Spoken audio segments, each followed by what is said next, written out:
ኣብ ጃፓን ክልተ ዓይነት ስድራታት ኣለዉ። እቲ ሓደ ስድራ ተወሊድካ ተኣትዮ፣ እቲ ሓደ ስድራ ድማ ብሰዓት ተኻሪኻ ተምጾ። ፊሊፕ እውን እንከይተጸበዮ ናይ ካልኦት ሰባት ጽምዋ ንምምላእ ሓደ ግዜ መርዓዊ፣ ሓደ ግዜ ውላድ፣ ሓደ ግዜ ድማ ኣቦ ኮይኑ ንምንባር ትርጉም ዝሰኣኑ ሰባት ምኽንያት እናሃበ ይጸንሕ። እዚ ስራሕ ክጅምሮ እንከሎ መዓልታዊ እንጀራኡ ንምርካብ ኢሉ እኳ እንተነበረ ግን እንከይተፈለጦ ምስዞም ሰባት ብስምዒት ይተሓሓዝ። ናይ ሎማዓንቲ ፊልምና ንሰብ ክትህቦ ትኽእሉ ዝዓበየ ነገር ገንዘብ ዘይኮነስ ግዜን ትኩረትን ምዃኑ ዘመስክር ሓቀኛ ዛንቲ ሒዘልኩም መፅእ ኣለኹ። እዚ ቪድዮ ላይክ እና ሼር ብምግባር ጀሚርኩም ናይ ወትሩ ግዜ ሓገዝኩም ኣይፈለየና። ክሳብ መወዳእታ ሰናይ ጸንሒ።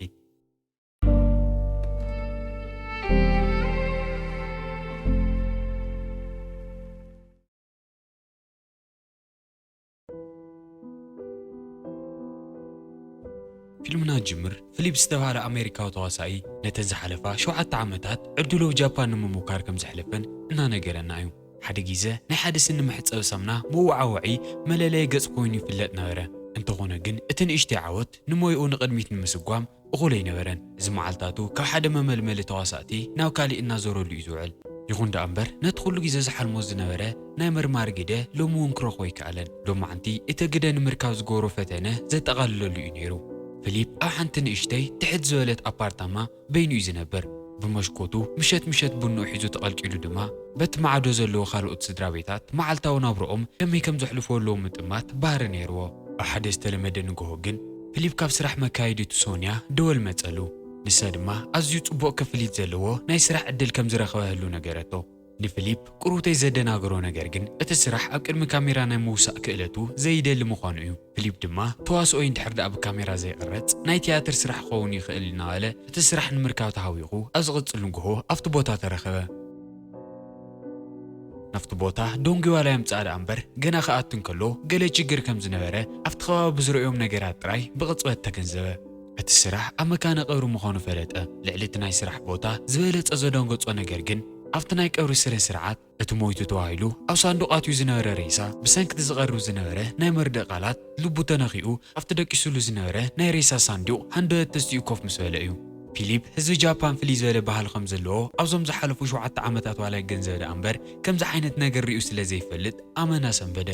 እቲ ናይ ቀብሪ ስነ ስርዓት ዝግበረሉ ኣብ ሳንዱቕ ዝነበረ ዳይቶ ዝተባሃለ ሰብኣይ ናይቲ ብሽንጂ ዝምራሕ ትካል ዓሚል ምዃኑ ተጋህደ።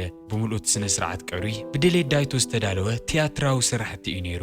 ዳይቶ ኩሉ ሰብ ከም ዝፈትዮን ክብሪ ከም ዘለዎን ንኽስምዖ ህይወቱ ብሓቂ ዋጋ ከም ዘለዋ ክዝክርን ስለ ዝደለየ እዩ እዚ ገይሩ። ከም ኣካልቲ ቲያትር ኮይና ልቢ ዝትንክፍ መደረ ትቐርብ ዝነበረት ሰብ እውን ኣይኮ ዝተባሃለት ኣብቲ ናይ ሽንጂ ትካል እትሰርሕ ልዑል ተውህቦ ዘለዋ ተዋሳኢት ነበረት።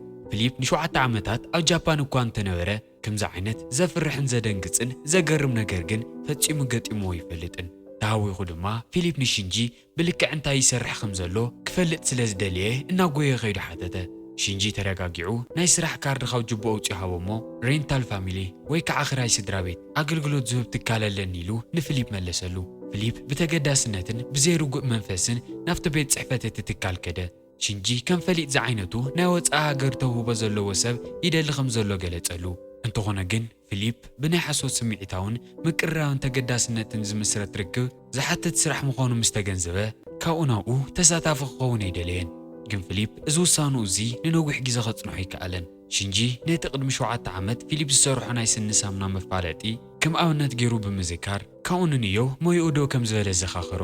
ወላ እቲ ናይ ሽንጂ ሰራሕተኛ ዝኾነ ኮታ እውን በቲ ናይ ቀደም መወዓውዒ ተመሲጡ ከም ዝነበረ እንተኣመነ። ፊሊፕ ነዚ ቐጻሊ ኣታው ናይ ምርካብ ሓቂ ተገንዘበ። እንድሕር ደኣ ኣንቢሉ ቀጺሉ ገዛ ክራይ ዝኸፍለሉን ምግቢ ዝገዝአሉን ሰልዲ ስለ ዘይነበሮ ኣብ መወዳእታ ተሰማሚዑ ናብቲ ትካል ተጸንበረ። ናይ ፊሊፕ ናይ መጀመርታ ዕማም ካብ ጆሺ ዝተባሃለት ሰበይቲ ዝመጸ እዩ ነይሩ። ንሳ ንወለዳ ንምሕጓዝ ፊሊፕ ናይ መርዓዊ ኣግደ ዝጻወተሉ ዓብዪ ሓቂ ዝመስል መርዓ ክዳለወላ ኣይሓተተት። ብሓቂ ግን ዮሺ ናታ ብጣዕሚ ተፍቅሮ ምስኡ ክትነብር እትደሊ መጻመት ኣለዋ። እቲ ንወለዳ ንምእማን ዝተኻየደ መርዓ ምስ ተወድአ ናብ ካናዳ ምስኡ ንኽትከይድ ድማ ትዳለላ። እዚ ናይ ሓሶት መርዓ ክዳልየላ ዝሓተተሉ ምኽንያት እውን እቲ ትኽክለኛ ኣፍቃሪኣ ወለዳ ከም ዘይቕበልዎ ስለ ትፈልጥ እያ። መዓልቲ መርዓ ምስ በጽሐ ዮሺ ኣዝያ ጽብቕቲ ኮይና ተረኣየት።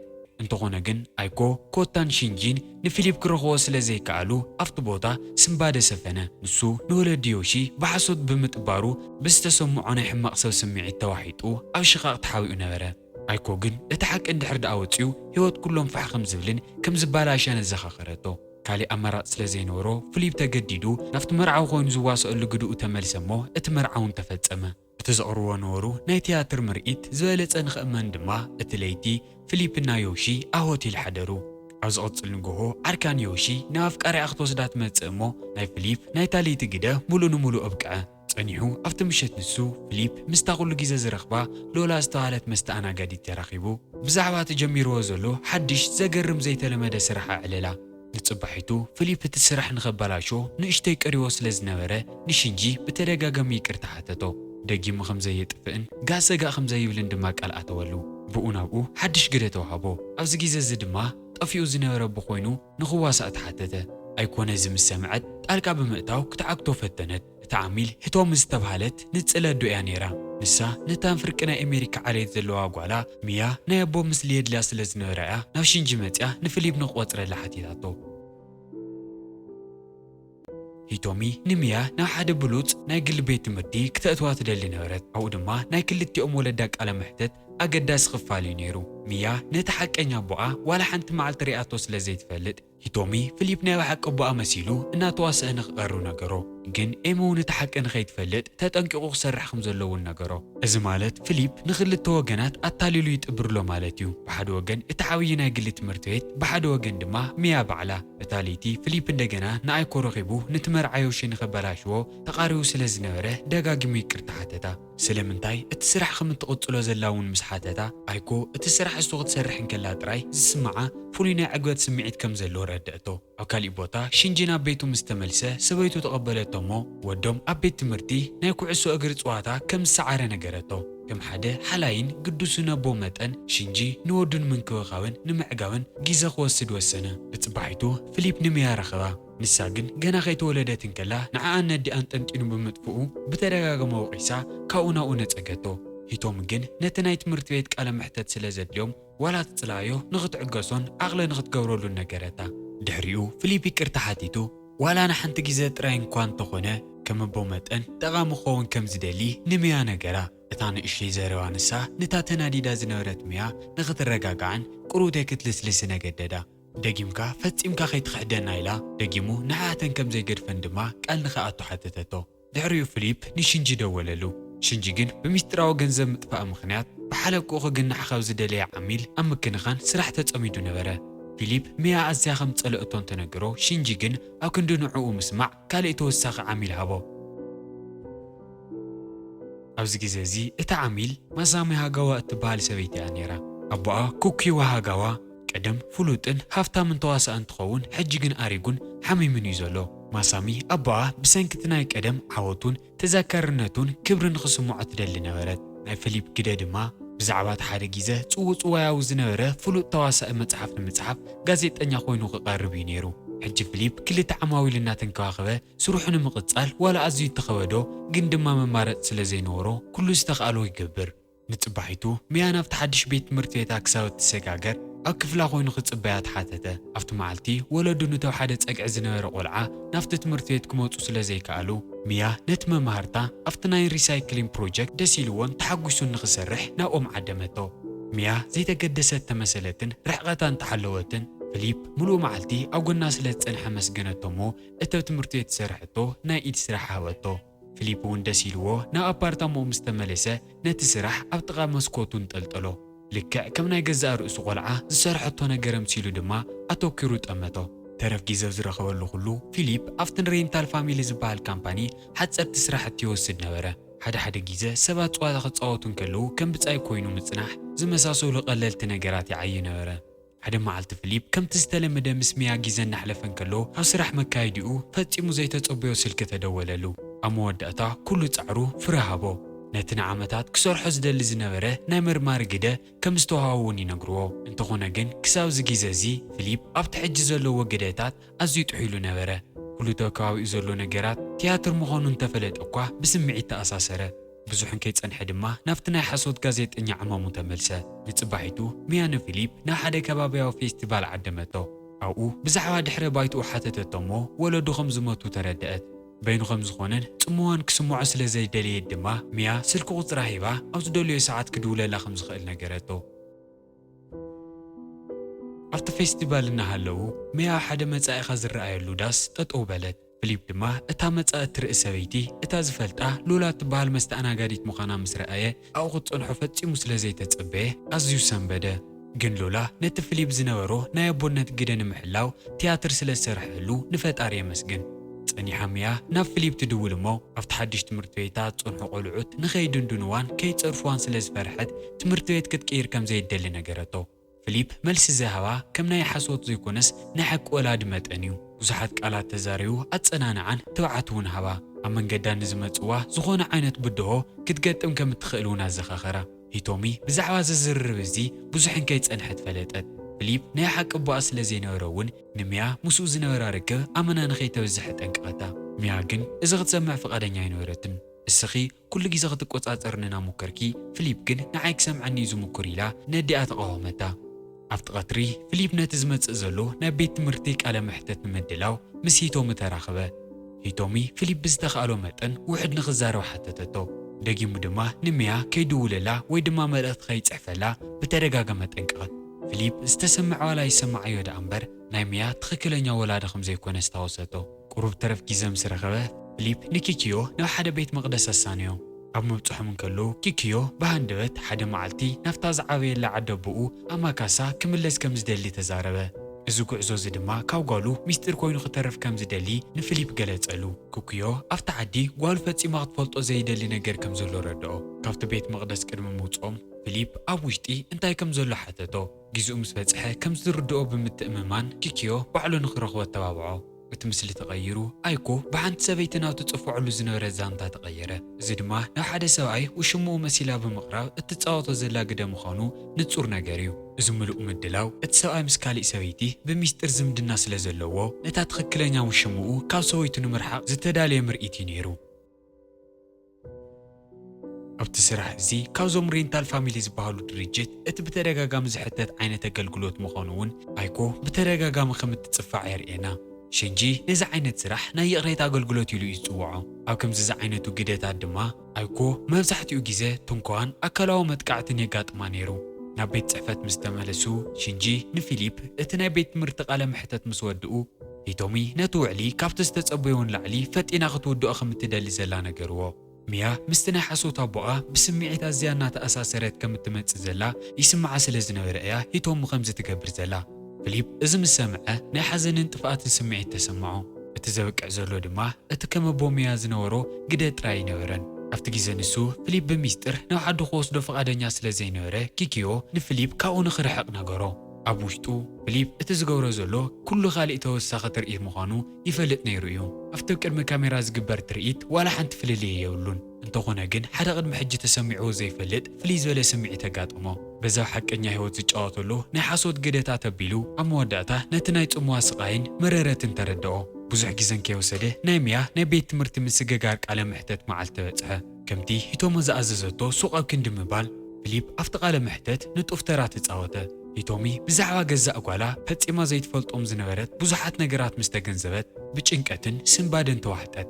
ከም ንመያ ንመማህርታ ክንደየናይ ዝኣክል ከም እትግደስ ወይ ከዓ ንያ ክንደየናይ ዝኣክል ልዑል ናይ ስእሊ ክእለት ከም ዘለዋ ዝመሳሰሉ ነገራት። ኣብ መወዳእታ ቃለ መሕተት ፊሊፕ እቲ ትምህርቲ ቤት ንመያ ንኽድግፋን ኣብ ክንዲ ወለዳ ኮይኑ ድማ ንኽመርሓ ዘለዎ ተስፋ ገለጸ። ንሳ ዓበይትን ገደብ ዘይብሎምን ሕልምታት ስለ ዘለዋ ንኸይትፈርሕ በጃኸም ጎና ኹን ኢሉ ፊሊፕ ብመደረኡ ልብቶም ኣብ ኣኼባ ዝነበሩ መምሃራን ይሰርቕ። እቲ ቃለ መሕተት ምስ ተወድአ ናይ ፊሊፕ ናይ ኣቦነት ግደ ብወግዒ ኣብቅዐ። ሂቶሚ ናብ ኣሜሪካ ክምለስ ከም ዘለዎን መዓዝ ናብ ጃፓን ደጊሙ ክምለስ ከም ዝኽእል ዋላ ሓንቲ ከም ዘይፈልጥ ነገረታ። ኣብቲ ናይ መወዳእታ ስንብት ፊሊፕ ከም መያ ዝበለት ቆልዓ ብምርካቡ ሓበን ተሰምዖ። ነዲኣ ድማ ሓያል ኮይና ንኽትጸንዐላ ተመነየ። መያ እናበኸየት ሓቆፈቶ፣ ግን ግድን ስለ ዝኾነ ብጓህ ይፈነወቶ። ፊሊፕ እውን ብጎኑ እቲ ዓሚቕ ናይ መፍልላይ ስቓይ ብስቕታ ዘይምስትምቓር ካልእ ክገብር ኣይኽእልን። እቲ ምሸት ብሓደ ድራር ንላዕላ እኳ እንተሓተተቶ ፊሊፕ ግድን ኣሜሪካ ክኸይድ ከም ዘለዎ ብምንጋር ደጊሙ ጠንካራ ንኽትኮንን ኣድያ ንኽትሕግዝን ነገራ። ኣብቲ ምሸት ንሱ ፊሊፕ እቲ ናይ ጽምዋ ስምዒቱ ንኣይኮ ብምንጋር ንዓውን ይስምዓ እንተኾይና ሓተታ። ብምላሽ ድማ ኣይኮ ብሰንኪ እቲ ስራሕ ዝገጥማ ዓመፅ ገለጸህሉ። ሽዑ ድማ እዩ ፊሊፕ ገለ ካብዞም ናይ ሬንታል ፋሚሊ ኣገልግሎታት ክንደየናይ ዝኣክል ሓደገኛ ምዃኖም ዝተገንዘበ።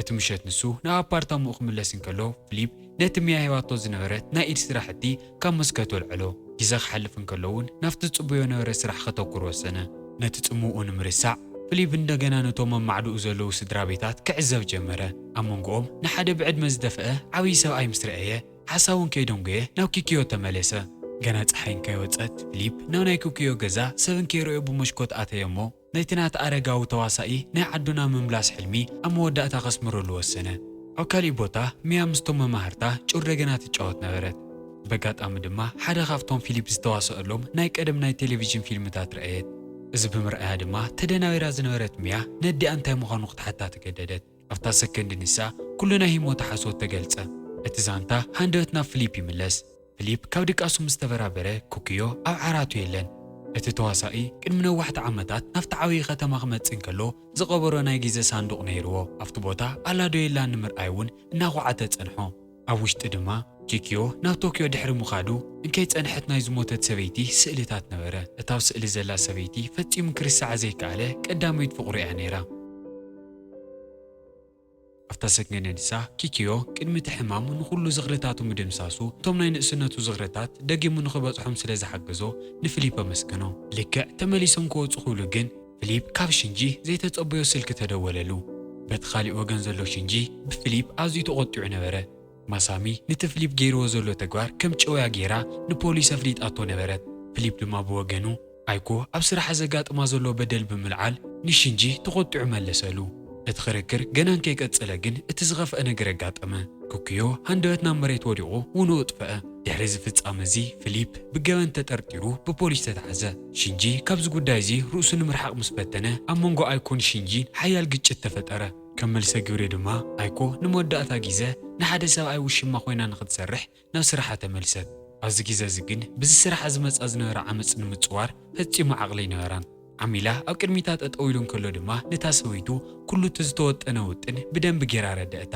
ኣብታ ምሸት ንሳ ድማ ካብዚ ሬንታል ፋሚሊ ዝበሃል ንነዊሕ ግዜ እናሰርሐሉ ዝጸንሐት ካምፓኒ ስራሕ ለቐቐት ሽንጂ እዚ ምስ ሰምዐ ንግዱ ከም ዘብቅዐ ኮይኑ ተሰምዖ እሞ ናብ ገዝኡ ተመልሰ እንተኾነ ግን ናቱ ህይወት እውን ከምቲ ንሱ ዝሰርሐሎ ኣብ ሓሶት ዝተመስረተ ምዃኑ ተጋህደ ሰበይቱን ወዱን ናይ ባሓቂ ስድራ ቤቱ ይነበሩን ኣብ ካሊእ ናይ ሬንታል ፋሚሊ ካምፓኒ ዝሰርሑ ሰራሕተኛታት እዮም ወዱን ሰበይቱን ኮይኖም ንኽዋስኡ ዝኸፍሎም ሰራሕተኛታት እዮም ኣብ ዝቕፅል መዓልቲ ኣይኮን ኮይታን ነብሶም ኣብ ሓደጋ ብምእታው ኣብቲ ናይ ጨወያ ጉዳይ ዝሳተፉ መርመርቲ መሲሎም ናብ ናይ ኪኪዮ ገዛ ኸዱ ዕላምኦም ምስ ኪኪዮ ንምዝርራብን ማሳሚ ድማ ነቲ ኣብ ልዕሊ ፊሊፕ ዝተመስረተ ክሲ ንኽትስርዞን ምእማንን ነበረ ሕማሞምን ከይተዓወተ ግን ሓደ መርማሪ ፖሊስ ናብቲ ቤት መጸ ዝሰርሕዎ ነበሩ ናይ ምምሳል ቲያትር ዝተኸሸፈ እዩ ዝመስል ከም ናይ ፊሊፕ ዕድል መጠረሻኦም ፖሊስ ጣብያ ዝኾን ድማ መሰሎም እቲ መርማሪ ፖሊስ ናብቲ ውሽጢ ገዛ ክኣቱ እንከሎ ግን ባዕሉ ሽንጂ ምዃኑ ተጋህደ ንሱ እውን ፊሊፕ ነፃ ንምውፃእ ብምስጢር ብዙሕ ዕዮታት ክዓይ ጸኒሑ እዩ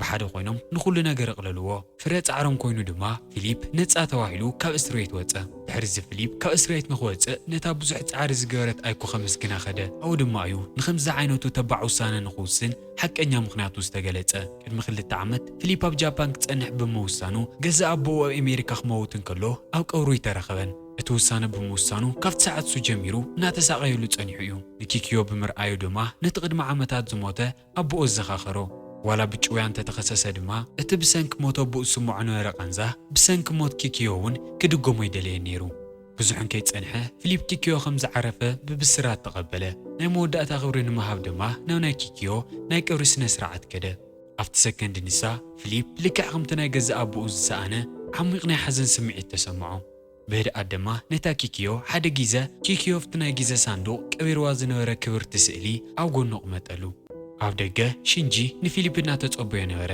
ኣብ መወዳእታ ብዛዕባ እቲ ዘጋጠመ ኩሉ ነገራት ንንሕድሕዶም ይቅርታ ተሓታተቱ ኣይኮን ኮታን እውን ኣብ ጥቕኦም ኮይኖም ይጽበዩ ነበሩ ብጽባሒቱ ፊሊፕ ናብቲ ሓደ ግዜ ምስ ኪዮቲ ዝበጽሕሉ ቤት መቕደስ ከደ ኣብ ውሽጢ እንታይ ከም ዘሎ ምስ ረኣየ ድማ እቲ ዝነበሮ ሃንቀውታ ኣብ መወዳእታ መልሲ ረኸበ ኣብ ውሽጢ ዓብዪ መስትያት ጥራይ ነይሩ እቲ መስትያት ምርኣይ ልክዕ ከም ናይ ኪኪዮ ልስሉስ መዘኻኸሩ ኮይኑ ተሰምዖ እዚ ድማ ፊሊፕ ብዛዕባ ገዛእ ርእሱ ክሓስብን ናይ ገዛእ ሓቂ መንነቱ ክዝክርን ዘተባብዕ ነበረ ኣብ መወዳእታ ከምቲ ኩሉ ዝፈርሖ ሬንታል ፋሚሊ ስርሑ ይቋረፀን እንደገና ድማ ጀመረ እንተኾነ ግን ኣብዚ ግዜ እዚ ነገራት ኣዝዮም ዝተፈላልዩ ነበሩ። ሽንጂ ዋላ እኳ ተኣዝዩ ተፈታዊ ኣገልግሎት እተነበረ እቲ ናይ ይቕሬታ ኣገልግሎት ንኽዓጽዎ ወሰነ። እዚ ገበረ ድማ ከም ሰራሕተኛኡ መጠን ናይ ኣይኮ ድሕንነትን ክብርን ንምሕላእ እዩ። ሬንታል ፋሚሊ እንደገና ምስ ተኸፈተ ፊሊፕ ዘይተጸበዮ ሓድሽ ጠለብ መጾ። ሂቶሚ እንደገና ተወከሰቶ። ኣብዚ ግዜ እዚ ግን ከም ኣቦ ሚያ ኮይኑ ክጻወት ኣይነበረን። እቲ ኩነታት ዝጀመረ ሚያ ንመዓልታት ምስ ኣዲኣ ምዝርራብ ምስ ኣበየት እዩ። ኣብ መወዳእታ ሚያ ምስ ፊሊፕ ዝነበራ ርክብ ንምሕዳስ ምስ ወሰነት ግን ኣደን ጓልን ተዓረቓ። ሂቶሚ ናይ ጓላ ጓሂ ንምቕላል ድማ ንሚያ ምስ ፊሊፕ ንምርኻብ ወሰነት። ንጽባሒቱ ፊሊፕ ንሚያ ድሕሪ ነዊሕ ግዜ ረኸባ። ኣብዚ ግዜ እዚ ከም ኣቦ ኮይኑ ንምትዋን ዘይኮነስ ከም ናይ ባዕሉ ሓቂ መንነቱ ፊሊፕ ኮይኑ እዩ ዝመጸ። ስለቲ ንሱን ኣዲኣን ሓደ ግዜ ዝተዛረብዎ ኩሉ ሓሶት ይቕሬታ ሓተታ። ኩሉ ነገር ድማ ንናታ ረብሓን ጥቕምን ተባሂሉ ከም ዝተገበረ ገለጸላ። ሂቶሚ ኣገባብ ጌራ ከም ዘይነበረት እኳ እንተተኣማመነት ኩሉ ዝሓለፈ ረሲዖም ርክቦም እንደገና ንምጅማር ወሰኑ። ኣብዚ ግዜ እዚ ልክዕ ከምቲ ናይ ሓቂ መንነቶም ብቕንዕና እንደገና ተላለዩ። ናይ ዛንታ ትምህርቲ ሓደ ግዜ እቶም ንገንዘብን ካልኦት ጥቕማጥቕምን ኢልና ንሰርሖም ናይ ሓሶት ግደታት ሓቀኛ ህይወት ክንህቦም ዝደንጎና ፍቕርን ሓልዮትን ክኾኑ ከም ዝኽእሉ የርኤና። ብወገነይ እዚ ፊልም እዚ ስለ ዝፈትኽዎ ካብ 19.2 ወይ ክሓልፈ ዝበለጸ ክፈትዮ ዝገበረኒ ሓቀኛ ዛንታ ምዃኑ እዩ። ልቢ ወለድ ብዘይ ምዃኑ ጥራይ ብዙሕ ቁም ነገር ሒዝኩምሉ ክትኮኑ ተስፋ ይገብር። ሓሳብ ርኢትኹም ምክፋል ንቻናልና ሳብስክራይብ ምግባር ከይትርስዑ። ደጊምና ብሰሓብቲ ፊልምታት ክሳብ ንራኸብ ሰናይ ጻኒዒት።